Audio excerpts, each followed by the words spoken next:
couronne, c'est quand tu as fait une course en obéissant aux règles du jeu. Quelles sont donc les règles? La première couronne que Dieu donne à celui qui a couru selon les règles s'appelle la couronne de vie. Ça, c'est un athlète qui aurait couru selon les règles. On lui promet la couronne de vie. La couronne de vie à qui supporte patiemment la tentation et demeure fidèle jusqu'à la mort. On lui donne une couronne de vie. Selon Jacques, au chapitre 1, le verset 12.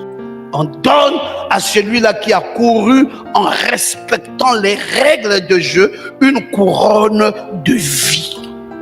Parce que il a supporté patiemment la tentation et il est demeuré fidèle jusqu'à la mort. Heureux l'homme qui supporte patiemment la tentation, car après avoir été éprouvé, il recevra la couronne de vie que le Seigneur a promis à ceux qui l'aiment. Cette couronne de vie fait partie des récompenses que Dieu te donne pendant que tu es en train de courir.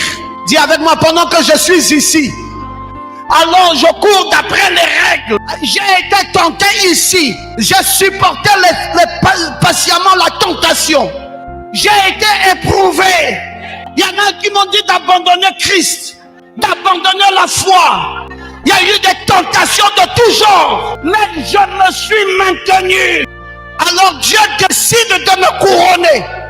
Et la première couronne qu'il me donne, c'est la couronne de vie. La couronne de vie n'est pas le salut. Dieu t'a accordé le salut par prédestination. Il t'a connu avant la fondation du monde et il a su que tu étais son fils, bien-aimé, à qui il a donné la vie éternelle. Cependant, en fonction de comment tu vas fonctionner sur la terre, tu recevras des couronnes.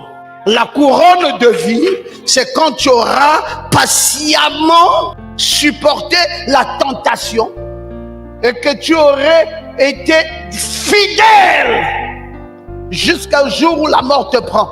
Alléluia! Dieu sait que tu as droit à une couronne. Il y a une autre couronne que Dieu donne qu'on appelle la couronne de justice.